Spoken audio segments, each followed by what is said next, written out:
Have you ever wondered why you might eat chicken's wings, but not swan's wings? Beef burgers, but not mouse burgers? Have you ever wondered why you might drink cow's milk, but not pig's milk? And have you ever wondered why you haven't wondered? I never wondered about these things until I had a shocking experience that changed my life forever. Let me explain. In an attempt to understand what had happened to me, I spent years conducting research, which led to a fascinating discovery. What I discovered transformed my worldview, my health, and my happiness, so that today, at 49, I feel better than I did when I was half my age. To help you understand what happened to me, I'd like you to imagine you are a guest at a dinner party, enjoying a delicious beef stew, and your food is so delicious that you ask your host for the recipe. The secret, she replies, is in the meat. You need to use 3 pounds of well-seasoned golden retriever. Now take a moment to reflect on your thoughts and feelings. Chances are, even though the meat itself didn't change at all, your experience of it changed dramatically.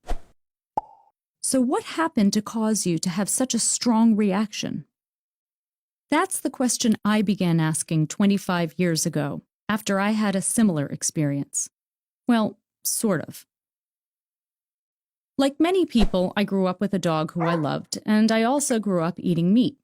And I never thought about how strange it was that while I would never want to eat my dog, I regularly ate the flesh and eggs and dairy of animals who were not terribly different than my dog.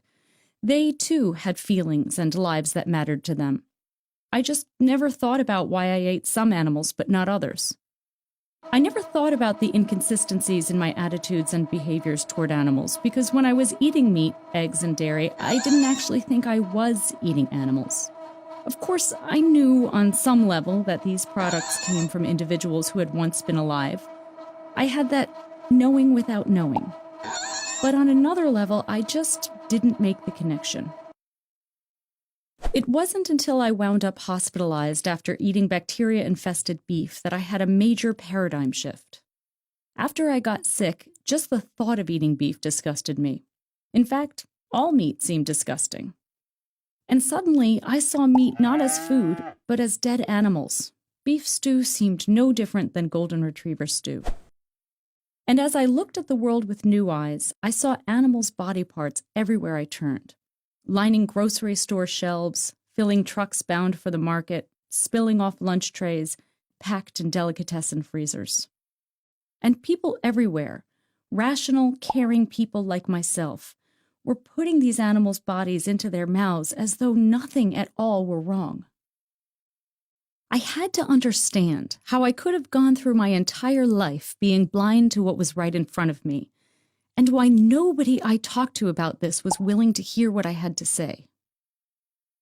It wasn't until 2 decades later, after I had completed my doctoral research on the psychology of eating meat, that I had the answer. And this is what I discovered. It turns out that most of us eat animals not because we need to, or even because we truly wish to, but because we have been conditioned to by a widespread destructive belief system that operates outside our awareness and therefore without our conscious consent. We often assume that only vegans and vegetarians bring their beliefs to the dinner table. But the only reason many of us eat cows but not dogs, for example, is because we do have a belief system when it comes to eating animals. When eating animals is not a necessity, which is the case for many people in the world today, then it is a choice. And choices always stem from beliefs. So what my research uncovered is that there is an invisible belief system that conditions us to eat certain animals. And I named that system carnism.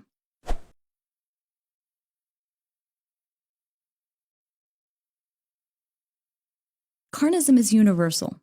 In meat-eating cultures around the world, people typically classify only a tiny handful of animals, out of millions of possible species, as edible. All the rest are classified as inedible and disgusting. So even though the type of species consumed changes from culture to culture, members of all cultures tend to find their own choices to be rational, and the choices of other cultures to be disgusting and often even offensive. Carnism is like a vast fog that surrounds, saturates, and shrouds our world. And carnism is a violent system. Meat cannot be procured without violence, and egg and dairy production cause extensive harm to animals. In fact, today, the egg and dairy industries are arguably the most brutal of all carnistic industries. And violent systems such as carnism keep themselves alive by using defense mechanisms, so that rational, humane people participate in irrational, inhumane practices without fully realizing what they are doing. These defenses hide the truth about animal agriculture and distort what little we are able to see, so that we support a system we would likely otherwise find deeply offensive. The primary defense of carnism is denial. Carnism denies the truth by making it invisible. One way carnism remains invisible is by remaining unnamed, so eating animals appears to be a given rather than a choice. Another way carnism remains invisible is by keeping its victims out of sight, and therefore, conveniently, out of public consciousness. But although we don't see the inner worlds of farmed animals, these individuals are, in fact, sentient, conscious beings. For example, pigs are at least as intelligent as 3-year-old humans. Cows develop deep and lasting bonds with their family and friends.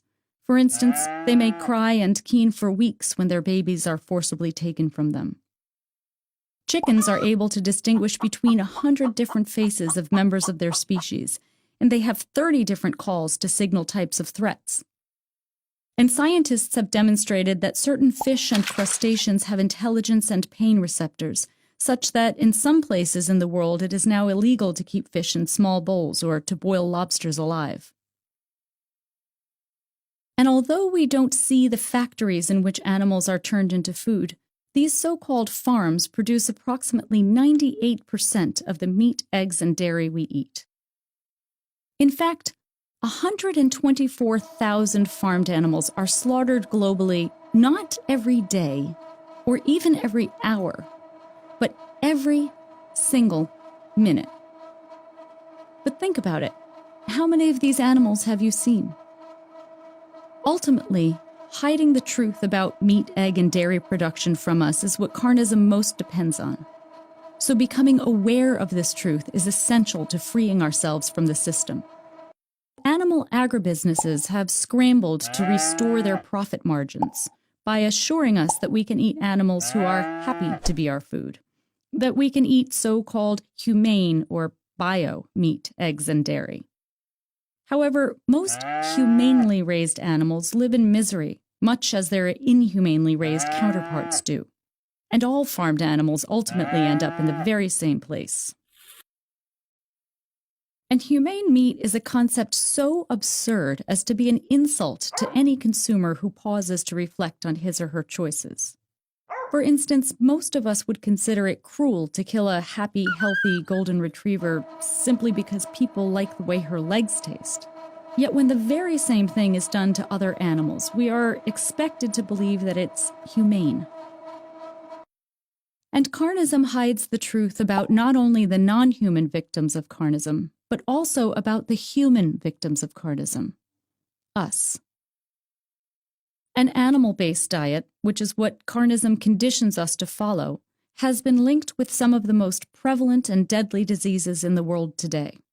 While a plant-based or vegan diet, which is what carnism conditions us to resist, has been shown to prevent and reverse disease, as well as to optimize health and enhance athletic performance. And carnism conditions us to block our awareness and our empathy, qualities that are vital to our own well-being and to the well-being of our world. Another defense is justification. Carnism teaches us to justify eating animals by teaching us to believe that the myths of meat, eggs, and dairy are the facts of meat, eggs, and dairy. In other words, carnism teaches us to believe in the 3 N's of justification. Eating animals is normal, natural, and necessary. And of course, we've heard this all before. Slavery is normal, natural, and necessary. Male dominance is normal, natural, and necessary. Heterosexual supremacy is normal, natural, and necessary. And the myths of carnism are institutionalized. They are supported and promoted by all major social institutions, which in turn transmit them to us.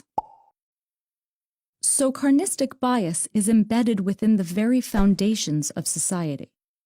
And when we are born into an institutionalized system such as carnism, we internalize it. We take into ourselves both the myths and the products of carnism.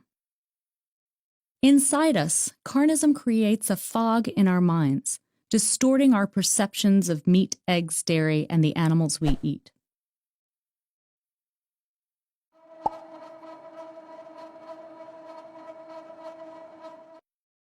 For example, carnism teaches us to place animals in rigid categories in our minds, and therefore in our hearts. And carnism teaches us to see farmed animals as objects, as things rather than beings. And carnism teaches us to see farmed animals as abstractions, as lacking any individuality or personality of their own. A pig is a pig, and all pigs are the same.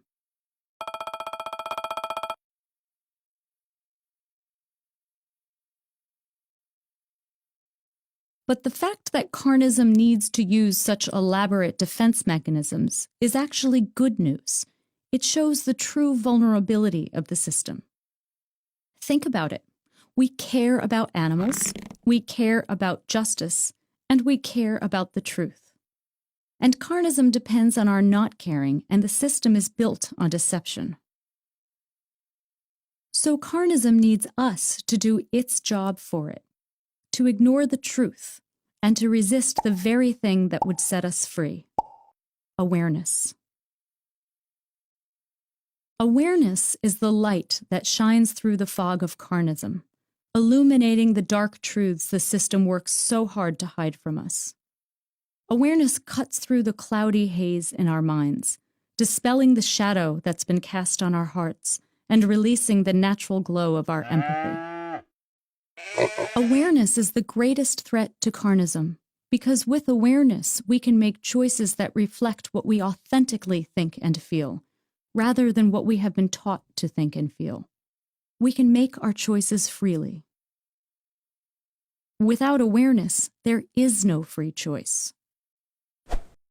And while it's easy to feel that the problem is so big that our individual efforts won't make a difference, or that the system will never change, the truth is that every choice we make does make a difference, to others and to ourselves. And history shows us, again and again, that awareness opens the door to social transformation. When people of integrity clear their vision, they demand change. And powerful change is happening right now, around the world, as more and more people are opening their minds and saying no to carnism. The vegan movement, which is the counterpoint to carnism, is one of the fastest growing social justice movements in the world today. Carnism, of course, is fighting back, using misinformation, disinformation, and scare tactics in an attempt to invalidate the vegan message. But despite what carnism wants us to believe, veganism is healing for all of us. The goal of the vegan movement is to create a world based on compassion rather than cruelty, empathy rather than apathy, authenticity rather than dishonesty, justice rather than oppression. So with awareness, we can create a better world for all beings, human and non-human alike.